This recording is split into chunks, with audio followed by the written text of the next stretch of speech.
말씀은 누가복음 15장 말씀입니다. 오늘 본문에 1절, 2절에 세리와 죄인들이 등장하지요. 그들 모두 예수님의 말씀을 듣기 위해서 예수님께로 우르르 몰려들었습니다.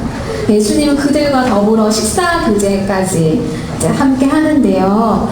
예수님이 누구와 함께 식사를 하는지는 늘 관심의 대상이었어요. 바리새인들과 율법학자들이 세리와 또 죄인, 창녀들과 함께 더불어서 먹고 마시는 예수님을 보면서 늘 비난하고, 어떻게 너는 저런 자들과 죄인들과 함께 먹고 마실 수가 있냐고 불평하고 못마땅하게 여겼기 때문입니다. 세리는 세금 거두는 사람이잖아요. 단지 세리라는 이유 때문에 미움을 받는 것은 아니었어요. 세리들은 로마나 헤롯에게 둘 다 세금, 로마와 헤롯을 위해서 둘 다 세금을 걷어들였었는데요. 그들은 또 이방인들과도 장기적으로 접촉할 수밖에 없는 그런 직업군이었거든요. 근데 유대인들은 이방인들을 부정하게 여기는 사람들이 많았습니다. 유대인들은 세상을 유대인과 비유대인으로 이렇게 나누었는데, 비유대인에 해당하는 히브리어가 고임이라는 단어입니다. 고임이라는 단어에는 두 가지 의미가 있는데요. 하나는 가족 정체성, 하나는 예배 정체성이라는 단어, 두 가지가 의미가 있대요. 두 가지 의미가 있는데, 가족 정체성은 조상이 유대인이 아니다라는 거죠. 그리고 예배 정체성은 한 분이신 참 하나님 야훼가 아니라 우상을 예배하는, 그러니까 비유대인은 조상 유대인도 아니고 하나님만 섬기는 사람도 아니다라는 그런 의미가 고임이라는 단어에 있었어요. 그래서 많은 유대인들이 비록 그 당시에는 이방인들과 좋은 관계를 맺었고 그러려고 노력하고, 특히 팔레스타인을 떠나서 흩어져 있는 그 디아스포라 유대인들은 더 그렇게 하긴 했었거든요. 하지만 공식적으로는 타민족과의 결혼이나 친밀한 접촉을 좀 금기시했기 때문에 세리들이 정기적으로 이방인들과 함께 하는 것에 대해서 무시하고 부정하다 생각했던 그런 문화적인 배경이 있었습니다. 그리고 또 본문에 등장하는 죄인이라는 단어가 있는데, 굉장히 포괄적인 범위잖아요. 어떤 죄를 지었는지도 잘 모르고, 그래서 논란의 대상이 되기도 하고 해석들이 좀 분분하기도 해요. 근데 툰라이트의 설명을 좀 빌어서 오면, 바리새인들이 그 예수님을 이렇게 잡아오라고 경비병들을 보냈어요. 그때 예수님이 예수님의 말씀에 마음이 뺏겨서 돌아온 경비병들에게 바리새인들이 이야기하는 말이 있거든요. 요한복음 7장 49절에 이렇게 얘기해요. 율법을 알지 못하는 이 무지렁이들은 저주받은 자들이다. 이렇게 경비병들에게 얘기하거든요. 그래서 툰라이트는 그 말씀을 빌어서, 아마도 여기서 말하는 죄인은 너무 가난해서 율법을 제대로 알지 못하거나 지키려고 노력하지 않았던 사람들일 것이라고 설명하고 있습니다. 바리새인과 율법학자들이 보기에 이들은 종교와는 담을 쌓고 지내는 구제불능의 사람들이고, 하나님이 이스라엘에게 주신 율법의 요구에서 동떨어진 사람들이었기 때문에 그들을 그냥 포괄적으로 죄인이라고 불렀던 것 같습니다. 그런데 그런 세리와 죄인들이 예수님의 말씀을 들으러 왔어요. 그리고 그 들으러 온 자들과 더불어 예수님은 지금 밥을 함께 먹고 계신 거죠. 잔치를 베풀고 계신 거죠. 바리새인과 율법학자의 입장에선 도무지 있을 수도 없는 그런 일, 부정한 사람들과 어떻게 그런 상황이 지금 벌어지고 있는 겁니다. 오늘의 본문의 제목은 구원과 하나님의 위대한 계획입니다. 구원과 하나님의 위대한 계획인데요.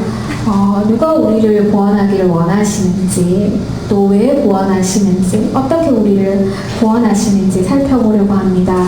이렇게 못마땅해야 하는 율법과 바리새인들에게 예수님이 세 가지의 비유를 지금 들어주시고 계시거든요. 잃은 양 한 마리에 대한 비유, 동전 하나를 잃은 여인의 비유, 그리고 탕자의 비유, 세 가지 비유를 들어서 왜 내가 죄인들과 함께 더불어 잔치를 하고 있는지에 대한 설명들을 하고 계십니다. 그래서 왜 내가 구원을 베풀려고 하는지, 구원은 어떻게 이루어지는 건지, 그 부분에 대해서 예수님이 세 가지 비유를 통해서 오늘 본문에서 설명하고 잘 하시는 겁니다. 누구나 한 번쯤은 소중한 것을 잃어버거나 상실한 경험이 있으실 거예요. 가족일 수도 있고, 친구일 수도 있고, 사랑하는 연인이었을 수도 있고, 건강했던 몸일 수도 있을 것 같습니다. 적게는 지갑도 잃어버려 볼 수도 있고, 컴퓨터도 잃어버려 볼 수도 있고, 여러 가지 돈도 잃을 수도 있고, 그렇죠. 근데 그것이 내 인생에 큰 비중을 차지했던 것일수록 우리의 상실감은 더욱 이제 그죠. 마음이 아픈 것은 물론이거니와 몇 날 며칠 밥도 못 먹고 신음하고 몇 날 며칠 가면 사실 아주 다행이죠. 몇 달이 가기도 하고 사실 몇 년이 가기도 하죠. 가슴 안쪽을 도려낸 듯한 아픔과 허탈감이 한 번씩 찾아올 때마다 무덤 속을 헤매는 것 같은 그런 상실감이 우리에게 있습니다. 오늘 본문에 등장하는 세 주인공들도 잃어버린 것에 대한 경험을 가지고 있어요. 목자는 100마리의 양 중에서 한 마리를 잃어버렸거든요. 근데 그것을 알자마자 찾을 때까지 돌아다닙니다. 캄캄하게 구름 낀 날씨에도 아무리 먼 곳이라도 가서 어떠한 희생이라도 치를 각오로 샅샅이 막 찾아다니고 있습니다. 혹시 가족을 잃어버린 경험이 있나요? 네, 저희 부모님은 제가 9살 때부터 맞벌이를 시작하셨거든요.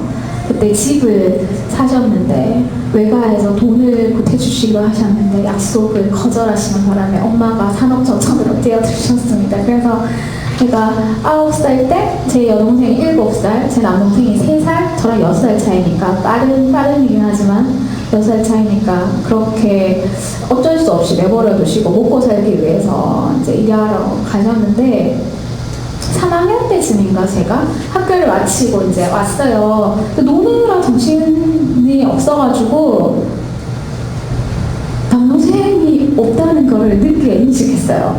그래서 정말 이렇게 하늘이 이렇게 까매지면서 죽었다. 이렇게 온 동네 사방팔방을 돌아다니며 모르는 아저씨와 아줌마들에게 이렇게 생긴 애를 본 적이 있냐고 막 미친 듯이 울면서 그렇게 몇 시간을 돌아다녔었던 적이 있었거든요. 동생한테 잘못했던 것도 막 이렇게 막 생각나고 도대체 어떻게 해야 될지를 잘 모르겠는 그 상황 속에 막 헤매다 지쳐가지고 집에 왔는데 옆집 아주머니가 그러시는 거예요. 점심때 엄마가 잠깐 와서 아를 데리고 갔다고. 그때 정말 얼마나 기뻤는지 몰라요. 지금도 이제 그때만 생각하면 정말 다시는 남동생을 잃어버리고 싶지 않은 그런 경험이 있었거든요. 오늘 본문에 등장하는 목자도 저와 같은 심정으로 양 한 마리를 막 이렇게 찾아 헤매고 계세요. 100마리 중에 단 한 마리잖아요. 말도 안 듣는 거였던 것 같아요. 길을 잃어버린 거 보니까. 근데 사람도 아니고 그저 동물일 뿐인데 목자는 자신의 목숨까지 걸고 이제 험한 산을 오르내리면서 양을 찾고 있으시거든요. 이해가 좀 잘 안 되죠. 우리에게 양은 상품 몇십만 원짜리 팔 수 있는 거, 털을 얼마나 깎을 수 있는 이런 상품인데 이 목자에게는 겨우 한 마리가 아니었나 봅니다. 아마 이름도 붙여줬을 것 같고요. 푸른 초장에서 풀을 뜯고 있을 때 유심히 살펴보기도 하고 말도 걸기도 하고 엉덩이도 툭툭 이렇게 치면서 장난도 쳤을 것 같아요. 목자에게 양은 돈으로 환산할 수 있는 그런 물건이 아니었습니다. 생명과도 같은 존재, 자신의 생명과도 같은 존재. 정말 이해가 안 되죠. 자본주의 시대를 살아가고 있는 우리에게는 도무지 이해가 안 되는데 목자는 그랬어요. 그 양을 인격적으로 대하고 사랑하는 자식과 같이 그렇게 생각했어요. 말도 안 듣고 목자에게 아무런 도움도 되지 않는, 그냥 팔면 뭐 몇 푼 건질 수 있는 그 정도의 가치밖에 안 되는 목자의 양이었지만, 목자는 그 양 한 마리를 굉장히 사랑하고 존귀하게 여겼습니다. 공식적으로 유대교에서는 목자라는 직업을 굉장히 멸시했다고 합니다. 하나님은 자신이 그분의 백성을 돌볼 것이라는 것을 목자라는 관점에서 묘사하시면서 목자라는 직업을 굉장히 존귀하게 여기셨습니다. 구약에서 이사야는 하나님을 이렇게 설명하고 있어요. 그는 목자같이 양떼를 먹이시며 어린 양을 그 팔로 모아 품에 안으시며 젖먹이는 암컷들을 온순히 인도하시리로다.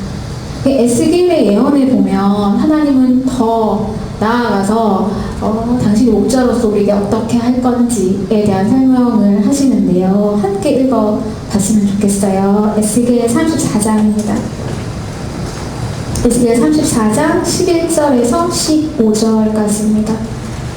에스겔 34장 11절에서 15절까지입니다.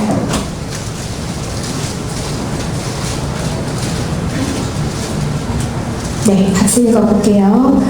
주 여호와께서 이같이 말씀하셨느니라. 나 곧 내가 내 양을 찾고 찾되 목자가 양 가운데 있는 날에 양이 흩어졌으면 그때를 찾는 것 같이 내가 내 양을 찾아서 흐리고 캄캄한 날에 그 흩어진 모든 곳에서 그것들을 건져낼지라.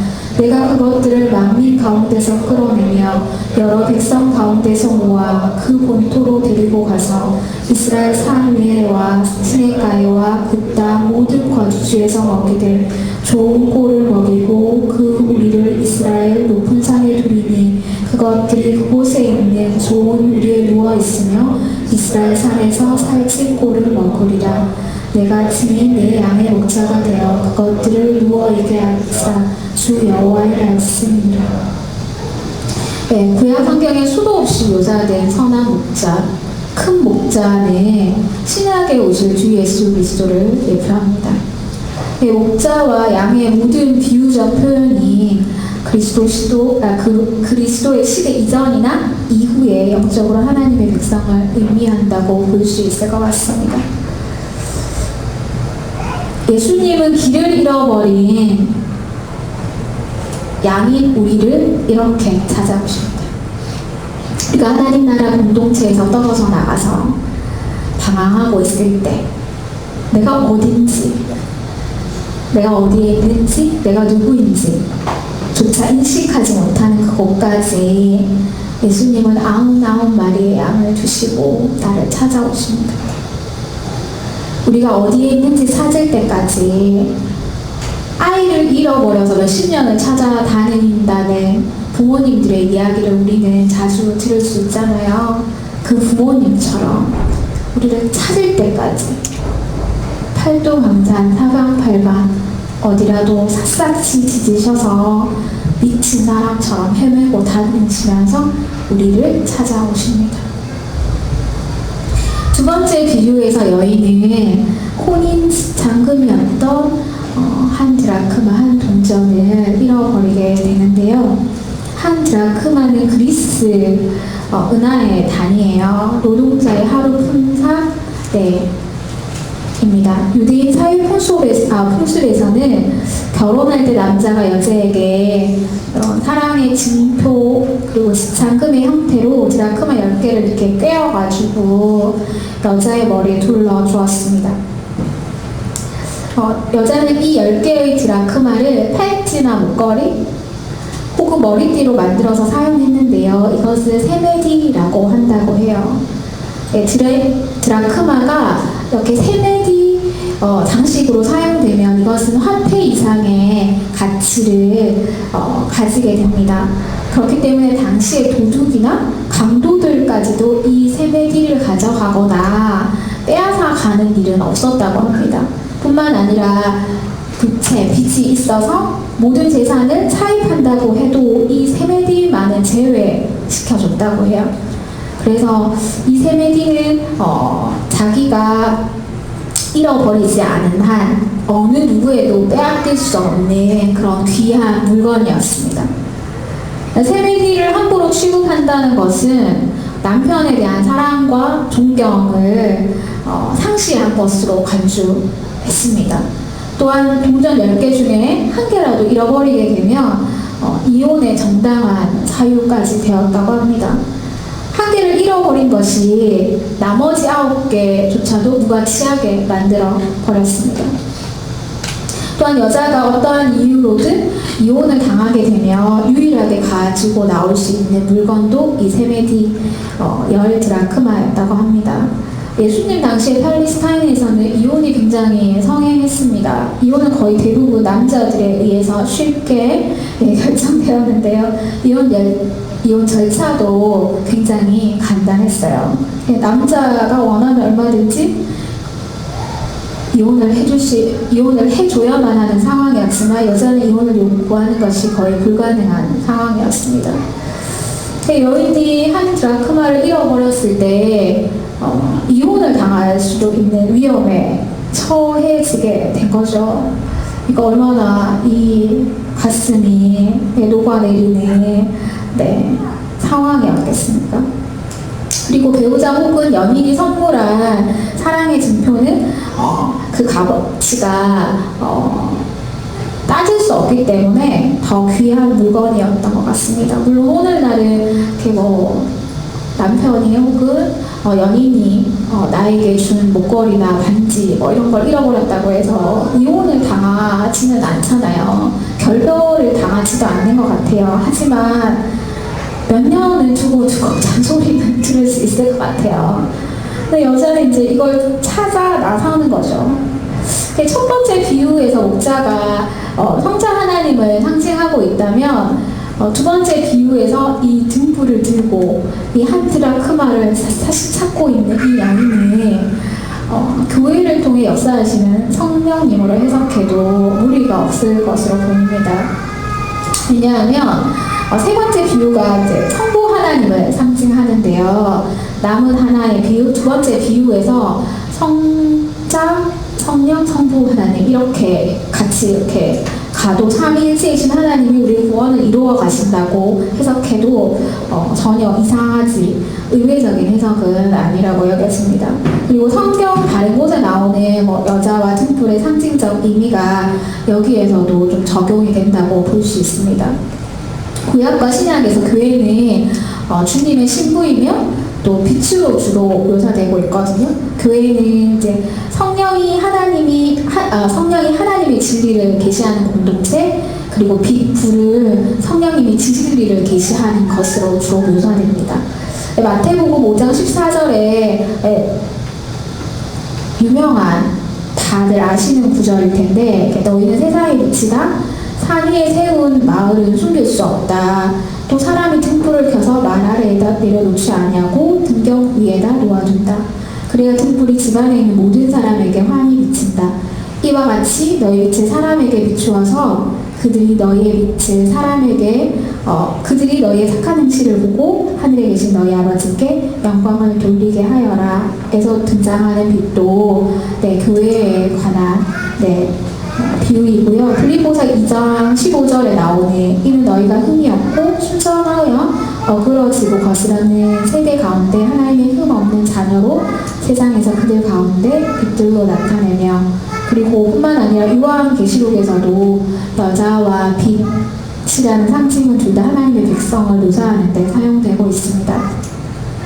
본문에 등장하는 자신의 결혼 생활을 좌지우지하는 동전을 잃어버린 여인의 마음으로 교회가 잃은 자를 찾는 것에 대한 하나님의 일을 시작할 때 성령이 그 길을 비추는 것을 우리는 보게 될 것입니다. 교회가 성령님께 조효되었을 때 비로소 환한 빛으로 잃어버린 동전을 찾을 수 있습니다. 우리에게 하나님의 진리를 계시하는 성령님은 하십니다. 불이 없는 등불인데 등은 있는데 불이 없어. 네, 그럼 비출 수가 없겠죠. 불이 없는 등 교회는 성령님으로 말미암은 빛에 생명이 없는 교회와 동일합니다. 어떤 것도 밝힐 수가 없습니다. 성령님은 우리에게 그리고 교회에게 계시를 주십니다. 어두운 곳을 밝게 보게 하시는 빛이 되어 주십니다. 그 빛으로 우리는 잃어버린 우리의 형제들을 찾아 나설 수 있습니다. 세 번째 비유에서 아버지는 아들을 기다립니다. 아버지는 자기 아들에게 집에 머물라고 강요하실 수가 없었습니다. 또 그 사랑하는 자에게 자기에 대한 사랑을 억지로 요구하실 수도 없었습니다. 그분은 그로 하여금 자유롭게 가도록 허락해 주셔야만 했습니다. 비록 그 일이 그의 아들과 그분 자신에게 모두 고통을 불러오는 일이라는 것을 아셨지만 그렇게 하셔야만 했습니다. 헨리 나우에는 이 부분에 대한 이유를 이렇게 설명하고 있습니다. 어떤 대가를 치르고서라도 아들을 집에 묶어두려고 했던 일을 아버지로 하여금 못하게 막은 것은 다름 아니라 사랑 그 자체였다. 또 생명을 잃어버릴지도 모를 위험을 감수하면서까지 자기 아들이 자기 나름대로의 생활을 찾을 수 있도록 허락하게 한 것도 바로 그 사랑이었다.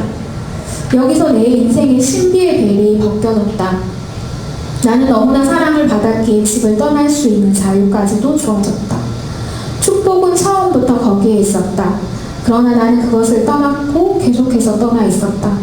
아버지는 떠난 나를 항상 지켜보고 계시며 나를 영접하고자 팔을 펴시고 계시며 내 귀에 다시금 너는 내 사랑하는 아들이니 너에게 나의 은총을 베푸노라 고 속삭여주려 하신다.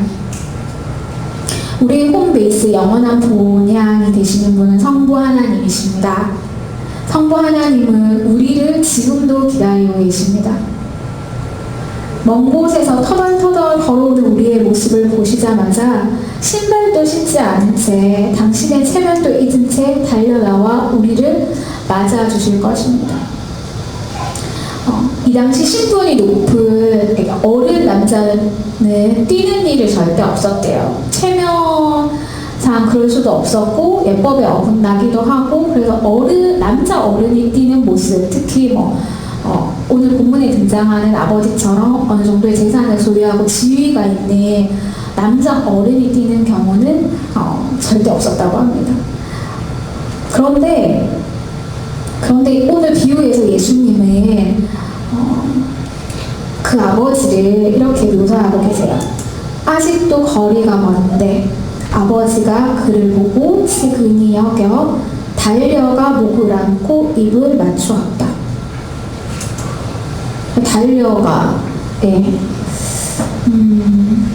성부 하나님을 가장 잘 아시는 분이 성자 하나님이시잖아요. 근데 그 아버지에 대한 설명을 이렇게 하고 있으니 그것이 가장 확실한 우리 성부 하나님에 대한 설명이 아닐까 생각합니다.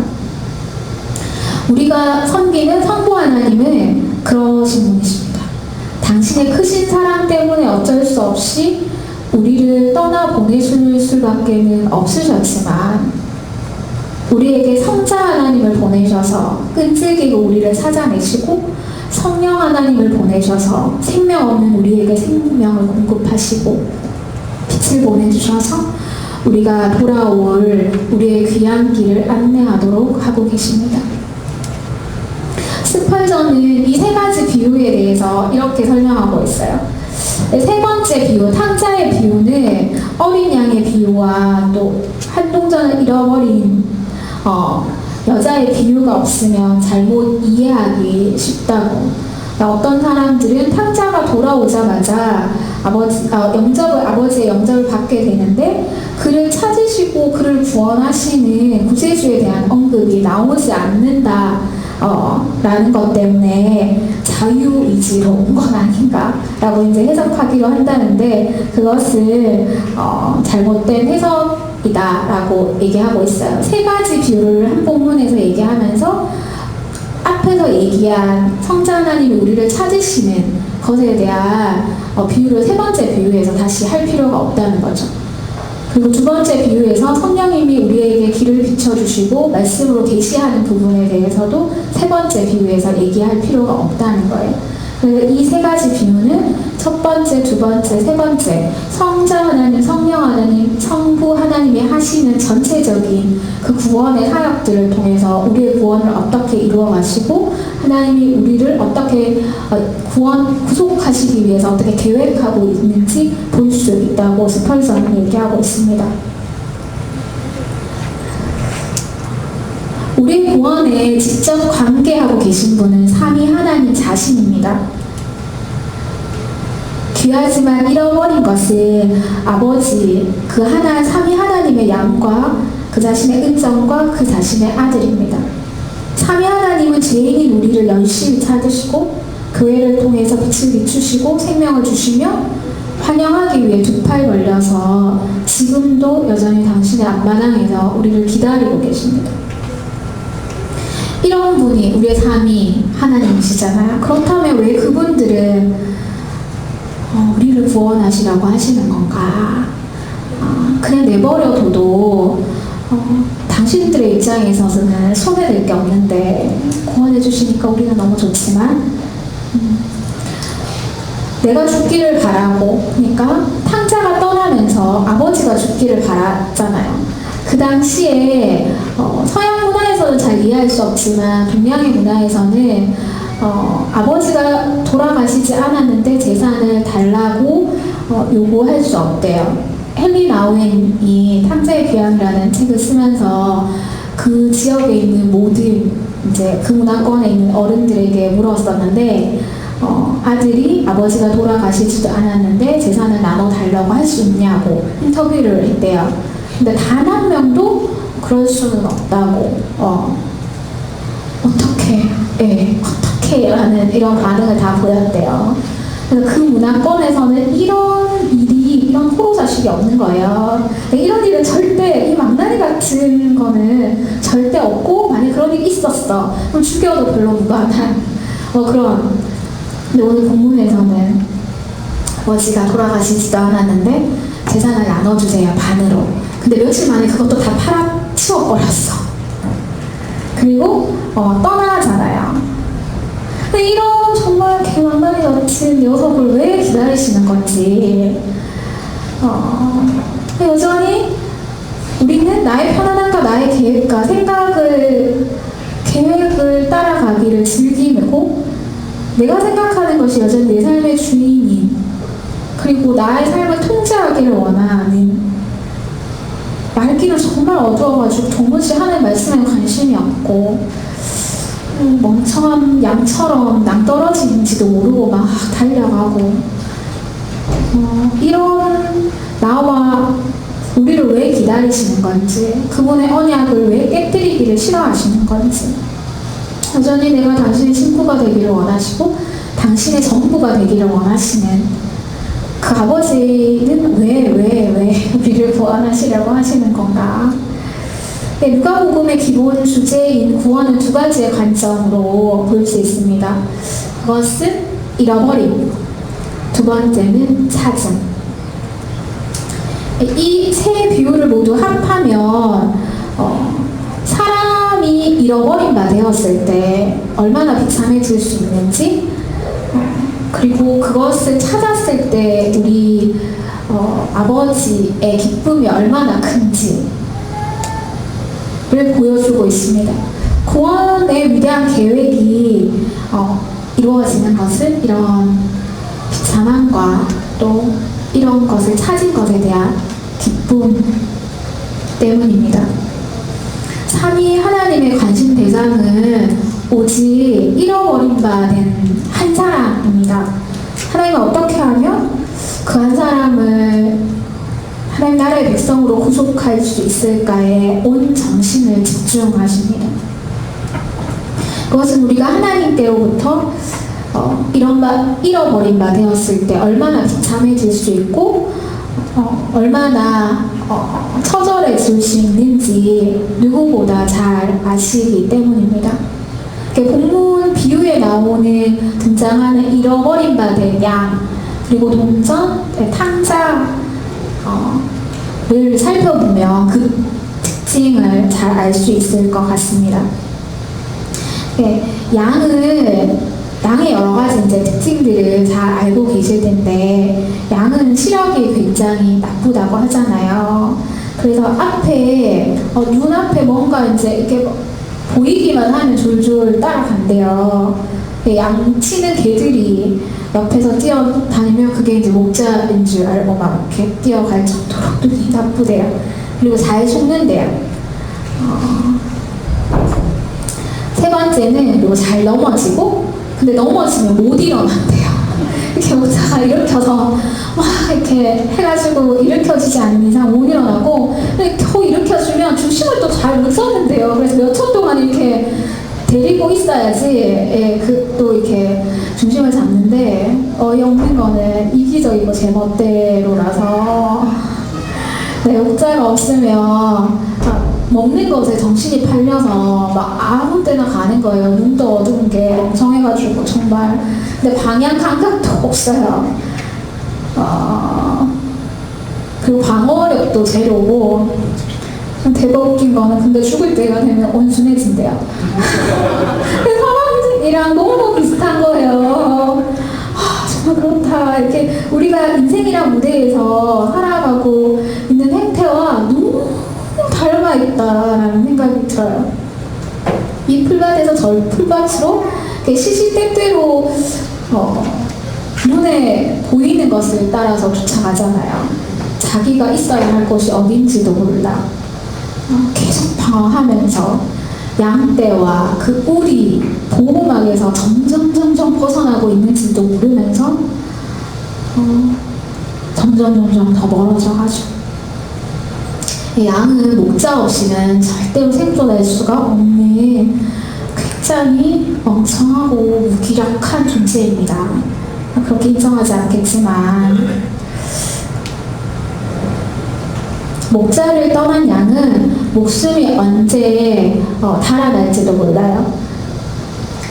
우리 인생도 만약 지금 선한 목자이신 예수님을 떠나 있다면 우리는 언제 왼수의 공격에 죽을지도 모르는 위치에 있는 겁니다.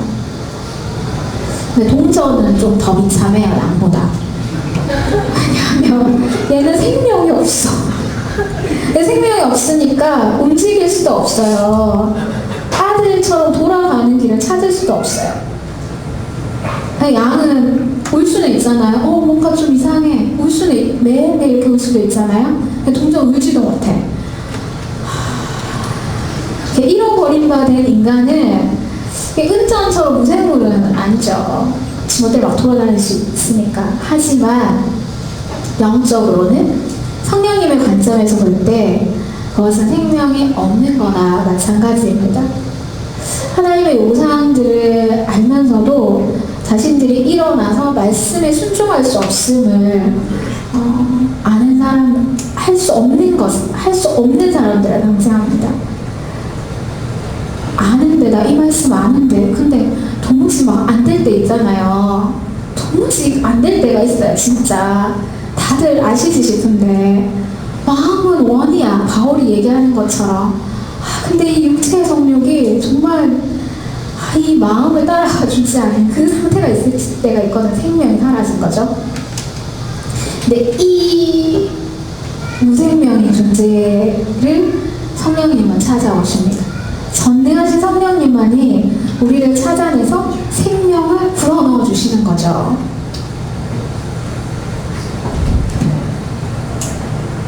탕자는 의도적으로 아버지로부터 독립해요. 나는 완전한 독립을 원한다 라는 것을 입증해 보이려고 합니다. 그것은 마치 내 자신과 또 나의 세상을 향해서 나는 하나님이 필요 없다, 나는 내 인생을 스스로 창조할 수 있다 라는 것과 동일한 의미입니다. 그 모든 행동의 저변에는 거대한 반역이 있죠. 아버지의 사랑에 대한 과격한 노가 있습니다. 다시 말해서 나는 당신이 죽기만을 바랍니다. 라는 소리 없는 저주가 깔려져 있습니다. 탕자의 노는 아담이 저지른 최초의 반역의 또 다른 모습이기도 합니다. 우리는 끊임없이 우리의 모든 것을 소유하기를 원하신 아버지의 사랑에서 노연하기를 늘 갈망합니다. 그분의 나라에서 되도록이면 멀어져서 나만의 성을 만들고 싶어 합니다. 그래서 그분에게서 공급받은 모든 은사들을 챙겨가지고 길을 떠납니다. 작은 아들과 동일하게. 이들의 최후는 어떠합니까? 잃어버림 받은 양은 언제 죽을지도 모를 위험에 처하게 되고요. 동전은 귀한 가치를 잃어버리게 됐고요. 생명도 잃어버렸죠. 작은 아들은 아버지의 아들이라는 귀한 신분에서 떨어져 나와서 돼지밥도 못 얻어먹는 거지 같은 꼴로 돌아다니게 됩니다. 혹시 지금 아버지의 집에서 잃어버린 바 되신 분들이 계십니까? 어디로 가야 할지 도무지 알 수가 없고 두려움과 공포가 나를 삼켜서 판단력을 잃어버리셨습니까? 그렇다면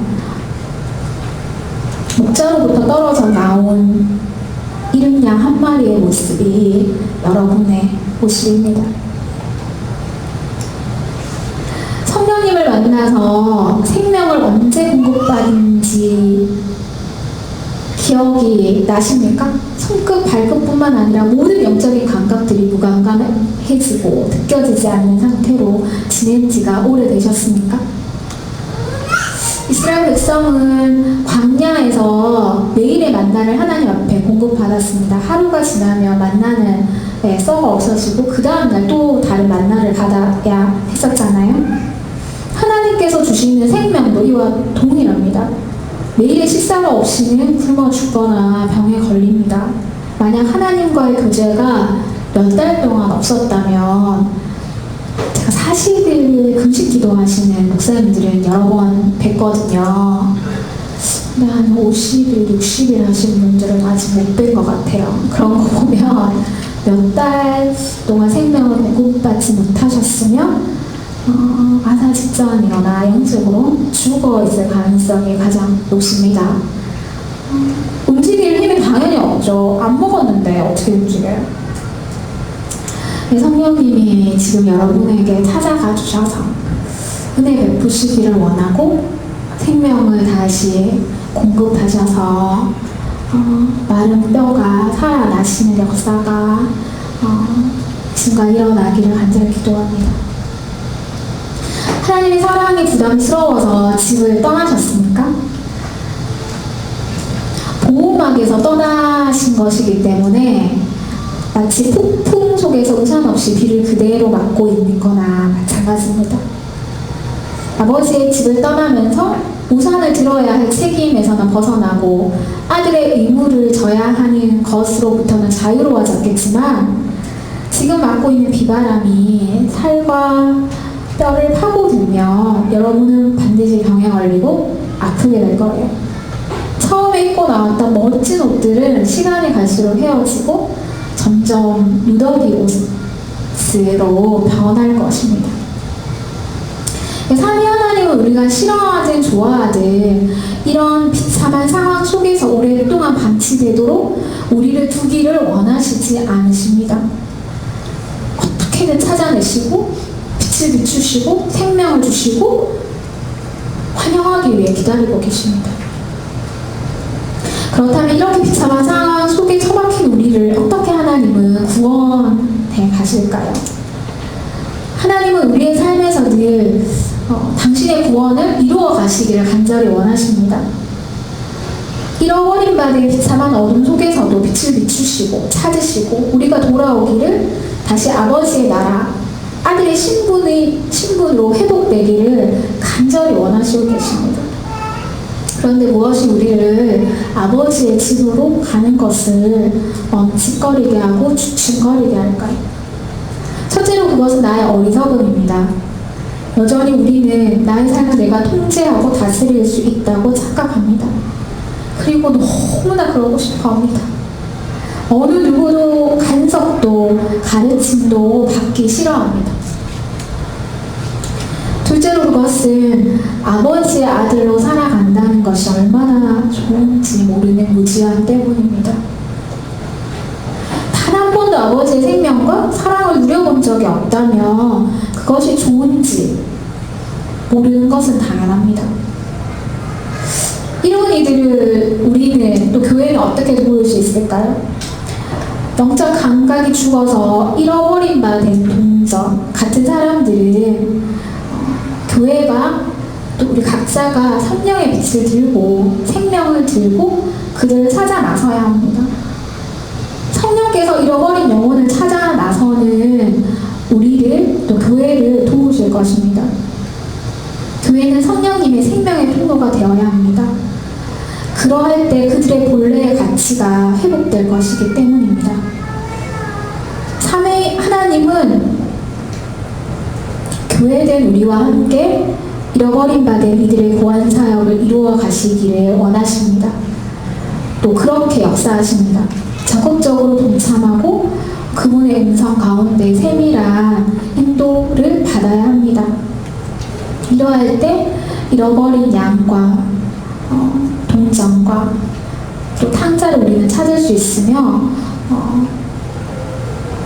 죄인이 회개하고 돌아오는 천국 잔치에 참여하게 될 수 있습니다. 팔짱을 끼고 우두커니 서서 안색이 점점 어두워져가는 큰 아들처럼 되지 않을 수 있습니다. 하나님은 무엇보다 죄인 한 사람이 참여하고 돌아오는 것을 기뻐하십니다. 무엇보다도 그 일을 가장 귀하게 생각하십니다. 때로는 그분은 나를 좀 들들 볶아가지고 한 사람을 위해서 기도하게 하십니다. 때로는 나의 손을 붙들고 질질 끌고 가가지고 그의 지겨운 이야기를 듣게 하십니다. 정말이지 그는 했던 말을 수없이 하고 또 하고 또 하고 또 하고 반복합니다. 참을 수 없어가지고 화가 나서 막 일어나려고 하면 나의 아버지는 내 엉덩이를 주저앉히시고 안면 근육을 풀게 하시고 그 녀석의 이야기를 끝까지 듣게 하시기도 합니다. 때로는 끝을 알 수 없는 기다림이 이어지기도 합니다. 포기하고 돌아서려 할 때마다 나를 다독이시고 늘 똑같은 그 자리에서 그를 기다리게 하십니다. 그가 돌아올 때 두 팔 벌려 맞이해야 한다고 수없이 코치해 주시기도 합니다. 귀가 따가울 지경입니다. 이런 과정을 거치면서 저는 배웁니다. 아버지의 마음을 배웁니다. 근데 땅속에서 배웁니다.